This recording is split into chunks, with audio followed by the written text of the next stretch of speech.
Bienvenue et salutations mes chers contestants. Bon, nouvelle vidéo, on se retrouve pour faire la vidéo des médiums, hein. Le meilleur loadout des médiums, on va parler de ça aujourd'hui. Parce que je vois beaucoup de médiums qui jouent avec healing, hein, spécialisation de heal, et qui heal pas frère. C'est quoi cette dinguerie? Pourquoi tu prends spécialisation heal mais tu heal pas frère? À quoi ça sert? Mais bon, on va commencer tout de suite. Je vais pas passer par quatre chemins les gars. On va aller très vite, hein. Meilleure arme pour médium. Il y en a qui vont me dire, ouais, c'est modèle 1887. Il y en a qui vont me dire, ouais, c'est AKM. Mais moi, j'ai tout essayé, les gars. C'est FCAR la meilleure. C'est FCAR, les gars. Ou sinon, ils vont me dire encore, c'est le pistolet, la pistolet de cowboy. La R500, je sais pas quoi. Mais la FCAR, c'est la meilleure, je suis désolé. La KM, elle a plus de balles dans le magazine. Mais la FCAR, elle fait plus de dégâts. Et 25 balles, c'est assez. Faut juste que tu saches quand est-ce que tu dois recharger, avoir un bon timing de rechargement, savoir quand recharger, quand ne pas recharger, ça c'est très important.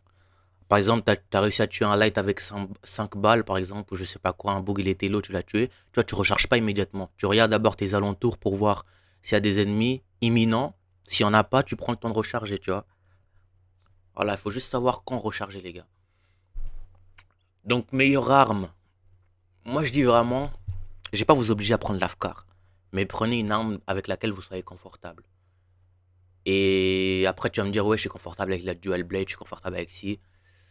Même si c'est confortable avec la Dual Blade ou des armes bizarres là que vous aimez utiliser, ou même les boucliers là, si tu veux vraiment jouer au meilleur de ton niveau, il faudrait que tu prennes soit l'AFCAR, soit l'AKM ou soit le pistolet.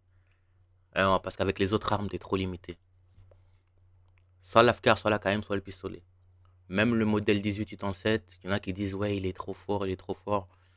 Mais moi, je crois que c'est plus un handicap qu'autre chose, vraiment. J'ai essayé de le jouer, je vous dis, hein, pendant longtemps, parce que les gameplays avec le modèle 1887 sont très agréables à voir, tu vois. Il joue 10 matériels laser avec le modèle 87, tu vois, c'est hyper beau. Moi, j'ai essayé de recopier, j'ai essayé de devenir bon avec, j'ai pas réussi. Après, moi, je crois que même si vous devenez bon, contre une bonne team, des bons joueurs, vous êtes trop limité, vous savez, vous êtes trop handicapé, tu vois. Parce que vous pourrez que fight à medium distance, à proche distance, tu vois. Parce que de loin, il fait carrément pas de dégâts. De loin, il fait quasiment pas de dégâts. Ça, le problème. Comme premier gadget, ou troisième si vous comptez de la droite ou de la gauche, qu'importe. Premier gadget, les gars, prenez pyro-grenade ou grenade. Ou goût-grenade. Basiquement, c'est la même chose que le light. Si vous avez regardé la vidéo du light, c'est la même chose que le light.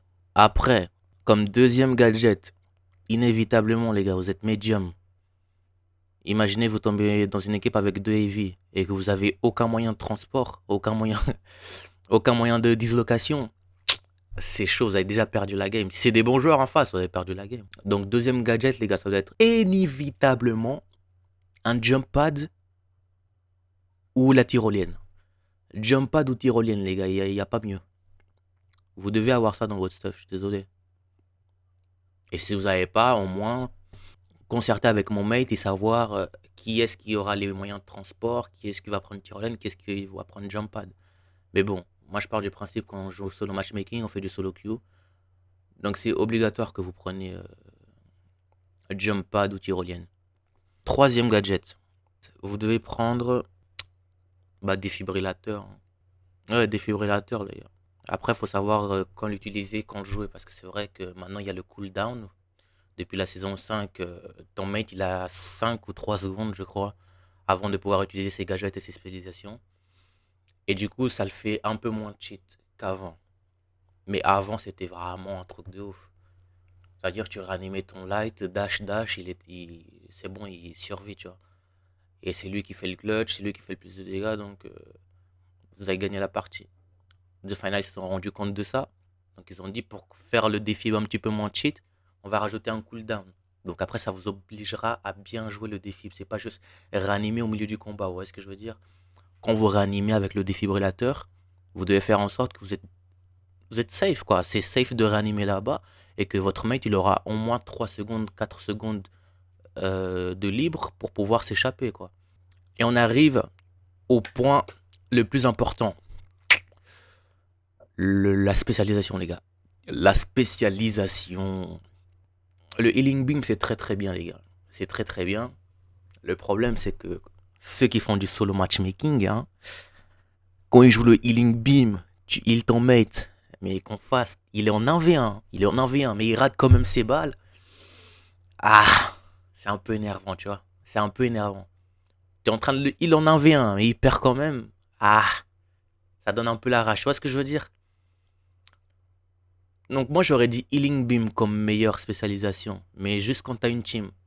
Vu que moi j'ai pas de team, je fais beaucoup de solo matchmaking, les gars. Le 10 mat, hein. Le 10 mat, c'est le meilleur. Tourelle, c'est bien, mais je crois qu'il faudrait trop de setup, tu vois. Trop de temps pour mettre une tourelle. Mais meilleur, c'est 10 mat et heal, les gars. Ça, c'est. Il n'y a pas de débat là-dessus. Les meilleurs, c'est des mat et heal. Vous choisissez entre des mat et heal. Si vous êtes un joueur que vous savez, vous êtes un joueur plus solo, vous avez tendance à vous isoler de votre team, vous aimez aller à droite, à gauche, prendre des angles, vous détestez être coincé, comme c'est mon cas, bah prenez 10 mat, hein. Moi j'ai pris 10 mat à cause de ça. Bah, ça m'énervait qu'on était les trois dans une pièce, on savait qu'il y avait quelqu'un là-bas, quelqu'un là-bas, il n'y a personne qui fait des calls parce que justement on parle pas, on joue en solo matchmaking, et on finit tous par mourir parce que les bugs ils lancent des grenades, ils lancent ci, ils nous ont pris en triangle, tu vois, il n'y a rien à faire. Alors qu'avec le Gmat, tu aurais pu aller dans le mur de droite, aller dans le mur de gauche, monter en haut, aller en bas, tu en descends un, ton mate il arrive à en descendre l'autre, et après tu tues la team, tu vois. Donc Gmat, c'est bien, moi j'aime beaucoup. Et d'ailleurs je joue que Gmat, hein. En tant que médium, je joue que Gmat. Ça te permet de créer des nouveaux angles de tir. Non, c'est trop bien, c'est trop bien. Et voilà, je crois que c'est tout, hein. En récapitulant les gars, résumé rapide. Spécialisation. Dématérialiseur, armes, FCAR, AKM ou pistolet. Premier gadget, grenade, pyrogrenade ou grenade. Deuxième gadget, jump pad ou tyrolienne, obligatoirement, comme vous devez avoir des moyens de déplacement. Et troisième gadget, défibrillateur, les gars. Après, si vous voulez enlever le défibrillateur, parce que moi aussi j'y ai pensé enlever le défibrillateur, ça m'énervait de raiser des mates pour que après ils meurent de nouveau, tu vois. Même si je les ai restent dans un coin safe, tu vois, il n'y avait pas le cooldown de 3 secondes. Ils meurent juste après, donc tu vois, c'est chaud. Donc j'ai pensé à mettre des mines, si vous voulez, des mines explosives. Et voilà quoi. Des mines explosives ou deux grenades quoi. Vous avez pyro-grenade d'un côté et grenade normale de l'autre. Ou alors ou grenade. Voilà. En tout cas, ça c'est les meilleurs gadgets. Là, je vous ai donné les meilleurs loadouts, les meilleurs gadgets de medium. Les meilleurs loadouts, ce sont ceux-là des mediums. Il n'y a pas de débat, les gars. N'hésitez pas à lâcher des commentaires, les gars. Qu'est-ce que vous en pensez de mes loadouts? Ils sont bien ou pas bien? Donnez-moi vos avis, wesh. Abonnez-vous les gars, abonnez-vous. Et je crois que je vais mettre mon lien en Discord. Rejoignez en masse mon serveur Discord s'il vous plaît. Rejoignez les gars. Il faut qu'on build la communauté française. Il n'y a personne sur le The Finals Game les gars, il n'y a personne. Ah. Bon,